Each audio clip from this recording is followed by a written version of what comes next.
ನಮಸ್ಕಾರ ವೀಕ್ಷಕರೇ, ನಮ್ಮ ಯೂಟ್ಯೂಬ್ ಚಾನಲ್ ಶಾರದಾ ಜಯರಾಮನ್ನು ಲೈಕ್ ಮಾಡಿ, ಶೇರ್ ಮಾಡಿ, ಸಬ್ಸ್ಕ್ರೈಬ್ ಮಾಡಿ.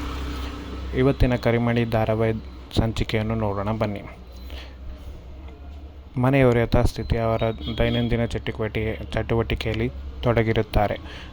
ಹಿರಿಯರು ಕಾಫಿಯನ್ನು ಕುಡಿಯುತ್ತಾ ಕಣ್ಣನ ಮನೆಗೆ ಆಗಮಿಸುತ್ತಾಳೆ. ಕಣ್ಣನ ಅತ್ತೆಯು ಕೂಡ ಅಲ್ಲಿಗೆ ಆಗಮಿಸುತ್ತಾಳೆ. ಕಣ್ಣನ ಅಮ್ಮ ಕಣ್ಣನ ತಮ್ಮಂದಿರಿಗೆ ಇವತ್ತಿನ ಮೊದಲನೇ ರಾತ್ರಿಯ ಶಾಸ್ತ್ರಕ್ಕೆ ರೂಮನ್ನು ಅಲಂಕರಿಸಿ ಎಂದು ಹೇಳಿ, ಇನ್ನು ಅಲಂಕರಿಸಿಲ್ಲ ಎಂದು ಹೋಗಿ ಬೇಗ ಅಲಂಕರಿಸಿ ಎಂದು ಹೇಳುತ್ತಾಳೆ. ಮನೆ ಹಿರಿಕಳಾದವಳು ಯೋಚಿಸುತ್ತಾಳೆ, ಯಾಕೆ ಇವಳು ಹಿಂಗೆ ಹಾಡುತ್ತಿದ್ದಾಳೆ? ಕಣ್ಣನ ಸಾಹಿತ್ಯನ ಮದುವೆ ಆದರೆ ಕಣ್ಣನಿಗೆ ಅಪಾಯವಿದೆ ಎಂದು ತಿಳಿದರೂ ಯಾಕೆ ಇವಳು ಹಿಂಗೆ ಮಾಡುತ್ತಿದ್ದಾಳೆ ಎಂದು ಯೋಚಿಸುತ್ತಾ ಕುಳಿತಿರುತ್ತಾರೆ. ಕಣ್ಣನ ಅತ್ತೆ ಏನು ಮಾಡಬೇಕು ಎಂದು ಯೋಚಿಸುತ್ತಾ ನಿಂತಿರುತ್ತಾಳೆ. ಕಣ್ಣನ ತಮ್ಮಂದಿರು ಕಣ್ಣ ಮತ್ತು ಸಾಹಿತ್ಯಳ ಮೊದಲನೇ ದಿನದ ರಾತ್ರಿಯ ಶಾಸ್ತ್ರಕ್ಕೆ ಏನೆಲ್ಲ ತಯಾರಿ ಮಾಡಬೇಕು ಅದನ್ನು ಅಚ್ಚುಕಟ್ಟಾಗಿ ತಯಾರಿ ಮಾಡಿರುತ್ತಾರೆ. ರೂಮನ್ನು ದೀಪದಿಂದ, ಹೂವಿನಿಂದ, ಹಣ್ಣಿನಿಂದ, ಸ್ವೀಟಿನಿಂದ, ಹಾಲನ್ನು ಇಟ್ಟು ಅಲಂಕರಿಸಿ ರೂಮನ್ನು ಕಂಗೊಳಿಸುವಂತೆ ಮಾಡಿರುತ್ತಾರೆ. ಇದನ್ನು ನೋಡಿ ತಮ್ಮಂದಿರು ಎಷ್ಟು ಚೆನ್ನಾಗಿ ಬಂದಿದೆ ರೂಮಿನ ಅಲಂಕಾರ ಎಂದು ನೋಡುತ್ತಾ ಖುಷಿಪಡುತ್ತಿರುತ್ತಾರೆ. ಕರ್ಣನ ತಮ್ಮ ಕೇಳುತ್ತಾನೆ, ತಮ್ಮ ನನಗೆ ಹಣ್ಣನ್ನು ಕೊಡುವುದಿಲ್ವಾ? ನಾನು ಹಣ್ಣನ್ನು ತಿನ್ನಬೇಕು, ಸ್ವೀಟನ್ನು ತಿನ್ನಬೇಕು ಎಂದು ಕೇಳುತ್ತಾನೆ. ಕರ್ಣನ ಸಾಹಿತ್ಯದಲ್ಲಿ ಇಡೀ ರಾತ್ರಿ ಸ್ವೀಟನ್ನು ತಿನ್ನುತ್ತಾ ಕೂರುತ್ತಾರಾ? ಅದು ವೇಸ್ಟ್ ಆಗುತ್ತಲ್ಲ, ನಾನು ಆ ಸ್ವೀಟನ್ನು ತಿಂತೀನಿ ಎಂದು. ಕರ್ಣನ ತಮ್ಮನು ಹೇಳುತ್ತಾನೆ, ಇಲ್ಲ, ಇದನ್ನು ಅವರಿಗೆ ಅಂತ ಇಟ್ಟಿರೋದು. ಅಲ್ಲಿಗೆ ಕರ್ಣನ ತಾಯಿ ಸಾಹಿತ್ಯಗಳನ್ನು ಅಲಂಕರಿಸಿ ಕರೆತರುತ್ತಾಳೆ. ಕರ್ಣನ ತಾಯಿ ಹೇಳುತ್ತಾಳೆ, ಇನ್ನು ನಿಮ್ಮ ಕೆಲಸ ಮುಗಿಯಿತು, ನೀವು ಇಲ್ಲಿಂದ ಹೊರಡಿ ಎಂದು ಹೇಳುತ್ತಾಳೆ. ಸಾಹಿತ್ಯ ಆದರೂ ಮೌನವಾಗಿಯೇ ನಿಂತಿರುತ್ತಾಳೆ.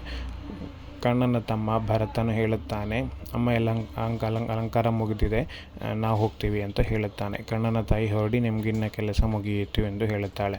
ಕರ್ಣನ ತಮ್ಮ ಹೇಳ್ತಾನೆ, ಕೆಲಸ ಮುಗಿದ್ಮೇಲೆ ನಮ್ಮನ್ನು ಆಚೆ ಕಳಿಸ್ತಿದ್ದೀರಾ ಎಂದು ಹೇಳುತ್ತಾಳೆ. ಕರ್ಣನ ತಾಯಿ ನಗುತ್ತಾ, ಹೌದು, ನಿಮ್ಮ ಕೆಲಸ ಮುಗಿಯಿತು, ನೀವಿನ್ನ ಹೊರಡಿ ಎಂದು ಹೇಳುತ್ತಾಳೆ. ಇದನ್ನು ಕರ್ಣನ ಅತ್ತೆ ನೋಡಿ ಏನು ಮಾಡಬೇಕೆಂದು ಯೋಚಿಸುತ್ತಿರುತ್ತಾಳೆ. ಕರ್ಣನ ತಾಯಿ ಸಾಹಿತ್ಯಗಳಿಗೆ ಹೇಳುತ್ತಾಳೆ, ನೋಡು, ಕಣ್ಣೆತ್ತಿ ನಿನ್ನನ್ನು ಕನ್ನಡಿಯಲ್ಲಿ ನೋಡು, ಎಷ್ಟು ಚೆನ್ನಾಗಿ ಕಾಣುತ್ತಿದೆಯಾ ಎಂದು. ಅದೇ ಸಾಹಿತ್ಯಕ್ಕೆ ನೋಡುವ ಆಸೆ ಇರುವುದಿಲ್ಲ. ಆದರೆ ಕರ್ಣನ ತಾಯಿ ನೋಡಲೇಬೇಕೆಂದು ಕತ್ತನ್ನು ಎತ್ತಿ, ನಿನ್ನ ಕನ್ನಡಿಯಲ್ಲಿ ನೋಡಿಕೊ, ನೀನು ಎಷ್ಟು ಚೆಂದ ಕಾಣುತ್ತೀಯಾ ಎಂದು ಹೇಳುತ್ತಾಳೆ. ಕರ್ಣನ ಅತ್ತೆ ನೀನು ಮಾಡುತ್ತಿರೋದು ತಪ್ಪು ಎಂದು ಕರ್ಣನ ತಾಯಿಗೆ ಹೇಳುತ್ತಾಳೆ. ಆದರೆ ನನಗೆ ಗೊತ್ತು ಏನು ಮಾಡಬೇಕು, ಏನು ಮಾಡಬಾರದೆಂದು ಹೇಳುತ್ತಾಳೆ. ಕರ್ಣನ ಅತ್ತೆ ಹೇಳುತ್ತಾಳೆ, ನೀವು ಇದನ್ನು ಮಾಡಿದರೆ ಸರಿಯಲ್ಲ, ಏಕೆಂದರೆ ಕರ್ಣನ ಪ್ರಾಣಾಪಾಯವಿರುವುದು ಎಂದು ನಿಮಗೆ ಗೊತ್ತಲ್ಲವಾ ಎಂದು. ಕರ್ಣನ ತಾಯಿ ಹೇಳುತ್ತಾಳೆ, ನನಗೆ ಗೊತ್ತು, ಆದರೆ ಏನಾಗಬೇಕಿದೆಯೋ ಅದು ಆಗಿದೆ. ಸಾಹಿತ್ಯನೇ ಮದುವೆಯಾಗಿ ಬರಬೇಕೆಂದಿತ್ತು, ಮದುವೆ ಆಗಿದೆ. ಹಾಗಾಗಿ ಅದೇನೇ ಬಂದರೂ ನಾನು ಪರಿಸ್ಥಿತಿಯನ್ನು ಎದುರಿಸಿ ನಿಲ್ಲುತ್ತೇನೆ, ನನ್ನ ಕಣ್ಣನ್ನು ನಾನು ಉಳಿಸಿಕೊಳ್ತೀನಿ ಎಂದು ಹೇಳುತ್ತಾಳೆ. ಕರ್ಣನ ಮಾವ ಬರುತ್ತಾನೆ. ಕರ್ಣನ ಅತ್ತೆಗೆ ಹೇಳುತ್ತಾನೆ, ನೀನು ಮಾಡುತ್ತಿರೋದು ಸರಿಯಲ್ಲ, ಇಂಥ ಕೆಟ್ಟ ಬುದ್ಧಿಯನ್ನು ಬಿಟ್ಟರೆ ಆವಾಗಲೇ ನಮಗೆ ಒಳ್ಳೆಯದಾಗುವುದು. ನೀನು ಇಂಥ ಕೆಟ್ಟದ್ದು ಕೆಲಸನ ಮಾಡುತ್ತಿರುವುದರಿಂದನೇ ನಮಗೆ ಹೀಗೆಲ್ಲ ಆಗುತ್ತಿರೋದು ಎಂದು ಹೇಳುತ್ತಾನೆ. ಅಲ್ಲಿಂದ ಅವನನ್ನು ಕರೆದುಕೊಂಡು ಹೋಗುತ್ತಾಳೆ. ಇಲ್ಲಿ ಸಾಹಿತ್ಯ ಸುಮ್ಮನೆ ಕೂತಿರುತ್ತಾಳೆ. ಕರ್ಣನು ರೂಮನಿಗೆ ಪ್ರವೇಶಿಸುತ್ತಾನೆ. ಕರ್ಣ ಸಾಹಿತ್ಯಗಳನ್ನು ನೋಡಿ ಒಳಗೆ ಏನು ಮಾಡಬೇಕು, ಏನು ಮಾತಾಡಬೇಕು ಎಂದು ಅವನಿಗೆ ಗೊಂದಲವಿರುತ್ತದೆ. ಅವನು ಸಾಹಿತ್ಯ ಹತ್ತಿರ ಬಂದು ಸಾಹಿತ್ಯ ಎಂದು ಕರೆಯುತ್ತಾನೆ. ಆದರೆ ಸಾಹಿತ್ಯ ಏನನ್ನೂ ಪ್ರತಿಕ್ರಿಯಿಸುವ ಪರಿಸ್ಥಿತಿಯಲ್ಲಿ ಇರುವುದಿಲ್ಲ. ಕರ್ಣನು ಸಾಹಿತ್ಯಲೆಂದು ಕರೆದರೂ ಸಾಹಿತ್ಯ ತಿರುಗಿ ನೋಡುವುದಿಲ್ಲ. ಸಾಹಿತ್ಯ ಕೇಳಿ, ನನ್ನ ಮಾತನ್ನು ಒಮ್ಮೆ ಕೇಳಿ ಎಂದು ಹೇಳುತ್ತಾನೆ. ಆದರೂ ಕರ್ಣನು ಎಷ್ಟೇ ಮಾತಾಡಿಸಿದರೂ ಸಾಹಿತ್ಯ ಮಾತನಾಡುವುದಿಲ್ಲ. ಕರ್ಣನು ಹೇಳುತ್ತಾನೆ, ನಂಗೆ ಗೊತ್ತು, ನಿಮಗೆ ತುಂಬ ಕೋಪ ಬಂದಿದೆ, ಸಿಟ್ಟು ಬಂದಿದೆ ಅಂತ, ನೀವು ಎಷ್ಟು ಬೈಬೇಕು ಅಷ್ಟು ಬೈರಿ ಅಂತ. ಸಾಹಿತ್ಯ ಮಾತನಾಡಲು ಶುರು ಮಾಡುತ್ತಾಳೆ.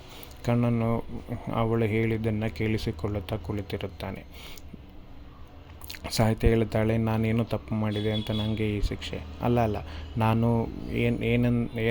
ಏನೊಂದು ಹೇಳಬೇಕೆಂದು ನನಗೆ ತಿಳಿಯುತ್ತಿಲ್ಲ. ಆದರೆ ನನ್ನನ್ನು ನೀವು ಹೀಗೆ ಮಾಡಿದ್ದು ನನಗೆ ಒಂದು ಚೂರು ಇಷ್ಟವಿಲ್ಲವೆಂದು ಹೇಳುತ್ತಾಳೆ.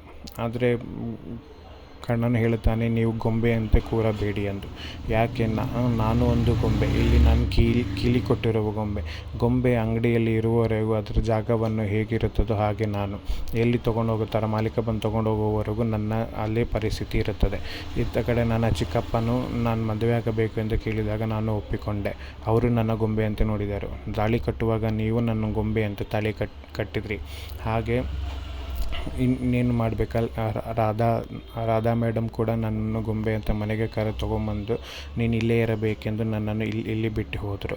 ಇದು ನನಗೆ ಹೇಗೆ ತಗೋಬೇಕು ಅನ್ನೋದೇ ನನಗೆ ಅರ್ಥ ಆಗುತ್ತಿಲ್ಲ ಎಂದು ಸಾಹಿತ್ಯ ಹೇಳುತ್ತಾಳೆ. ರಾಧಾ ಮೇಡಮ್ ಕೂಡ ನನ್ನ ಮನೆಗೆ ಕರ್ಕೊಂಬಂದು ಪ್ರವೇಶಿಸಿ ಹೋದರು. ನೀವು ನಿಮ್ಮ ಅಮ್ಮ ನನ್ನನ್ನು ಕೂರಿಸಿ ನಿನ್ನ ಮುಖದಲ್ಲಿ ನಗು ಇದ್ದರೆ ಅದೊಂದು ಆಭರಣವೆಂದು ಹೇಳಿ ಹೋದರು. ಅವರು ನನ್ನನ್ನು ಒಂದು ಹೆಜ್ಜೆ ಮುಂದೆ ಯೋಚಿಸಿದ್ದಾರೆ. ನಿಮ್ಮ ತಾಯಿ ನನ್ನನ್ನು ಕೀಲಿ ಕೊಟ್ಟಿರೋ ಗೊಂಬೆ ಎಂದು ತಿಳಿದ್ದಾರೆ. ಅವರು ಕೊಟ್ಟು ಹೋಗಿದ್ದಾರೆ. ನಾನು ಗೊಂಬೆಯಂತೆ ಇರಬೇಕು ಎಂದು ಹೇಳಿ ಹೋಗಿದ್ದಾರೆ. ನಿಮಗೆ ನಾನು ಮಾತಾಡಲೇಬೇಕು ಎಂದರೆ ಅದು ನನ್ನ ಕೈಲಿ ಆಗುವುದಿಲ್ಲ. ಕೀಲಿ ಕೊಟ್ಟರು ನೀವು ಹೀಗೆ ನಗಬೇಕು ಎಂದು ನಿಮ್ಮಮ್ಮ ಹೇಳಿದ್ದರಿಂದ ನಾನು ನಗುತ್ತೇನೆ. ಎಷ್ಟು ನಗಬೇಕು ಹೇಳಿ? ಇನ್ನೊಂದು ಚೂರು ಜೋರಾಗಿ ನಗಲ? ಇನ್ನೂ ಜಾಸ್ತಿ ನಗಲ? ಹೆಂಗೆ ನಗಲಿ ಹೇಳಿ ಎಂದು ಸಾಹಿತ್ಯ ತುಂಬ ಅವಳ ಕೋಪವನ್ನು ನಗುವಿನ ಮುಖಾಂತರ ತೋರಿಸುತ್ತಾಳೆ. ಕರ್ಣನಿಗೆ ಹೇಳುತ್ತಾಳೆ, ನೀವು ನಿಮ್ಮ ಹಠನ ಸಾಧಿಸಿದರ ಅಲ್ಲವೇ? ನೀವು ಪ್ರೀತಿಸಿದ್ದ ನನ್ನನ್ನು ಎಂದು ತಿಳಿದದ್ದಕ್ಕೆ ನೀವು ನನ್ನನ್ನು ಮದುವೆಯಾದ್ರಿ. ನಿಮ್ಮ ಹಠ ಏನಿತ್ತು? ಒಂದು ಹೆಣ್ಣನ್ನು ಕಾಪಾಡಬೇಕು, ಅವಳನ್ನು ಉಳಿಸಬೇಕು ಎಂದು ಅಷ್ಟೇ ಇದ್ದಿದ್ದರಿಂದ ನೀವು ಇದನ್ನು ಮಾಡಿದ್ರಿ. ಕರ್ಣನು ಬಂದು ನೀವು ಹೀಗೆ ನಗಬೇಡಿ ಸಾಹಿತ್ಯ ಎಂದು ಸಾಹಿತ್ಯಳನ್ನು ತಡೆಯುತ್ತಾನೆ. ಆದರೂ ಸಾಹಿತ್ಯ ಬಿಡದೆ ಜೋರಾಗಿ ನಗುತ್ತಿರುತ್ತಾಳೆ. ಸಾಹಿತ್ಯ ಹೇಳುತ್ತಾಳೆ, ನೀವು ಅಂದುಕೊಂಡೊಂದು ಸಾಧಿಸಿದ್ದೀರಾ. ಒಂದು ಹೆಣ್ಮಗುನ ಗೌರವಿಸೋದು ಹೀಗೇನಾ ಎಂದು ಕೇಳುತ್ತಾಳೆ. ಕರ್ಣನು ಏನನ್ನು ಉತ್ತರಿಸುವಂಥ ಪರಿಸ್ಥಿತಿಯಲ್ಲಿ ಇರುವುದಿಲ್ಲ. ನೋಡುತ್ತಾ ಸುಮ್ಮನೆ ನಿಲ್ಲುತ್ತಾನೆ. ಕರ್ಣ ಏನನ್ನು ಅವಳು ಹೇಳಿದ್ದನ್ನು ಕರ್ಣನಿಗೆ ಆಶ್ಚರ್ಯವಾಗುತ್ತದೆ. ಸಾಹಿತ್ಯ ಹೇಳುತ್ತಲೇ ಇರುತ್ತಾಳೆ, ನೀವು ಹೀಗೆ ಅಂದ್ಕೊಂಡಿದ್ದು ಸರಿಯಲ್ಲ. ಯಾಕೆಂದರೆ ಹೆಣ್ಣನ್ನು ಕಾಪಾಡೋದು ಒಂದು ರೌಡಿಗಳಿಂದ, ಒಂದು ಗುಂಡಗಳಿಂದ, ಅವಳ ಕಷ್ಟದ ಪರಿಸ್ಥಿತಿಯಿಂದ ಕಾಪಾಡಿದರೆ ಮಾತ್ರ ಹೆಣ್ಣನ್ನು ಕಾಪಾಡಿದಂತೆ ಅಲ್ಲ. ಅವಳಿಗೆ ಇಷ್ಟನೋ ಇಷ್ಟವಿಲ್ಲವೋ ಅನ್ನೋದು ತಿಳಿದುಕೊಂಡು ಅವಳಿಗೆ ತಾಳಿ ಕಟ್ಟುವುದು ಮುಖ್ಯ. ಕರ್ಣ, ನೀವು ಮಾಡಿದ್ದು ತಪ್ಪು. ಈ ತಾಳಿ ಕಟ್ಟಿದ್ದು ನಿಮ್ಮ ಹಠದಿಂದನೇ ಹೊರತು ಬೇರೆ ನನಗಿಷ್ಟ ಅಲ್ಲ ಎಂದು ಸಾಹಿತ್ಯ ಹೇಳುತ್ತಾಳೆ. ಇವತ್ತಿನ ಸಂಚಿಕೆ ಮುಗಿಯಿತು.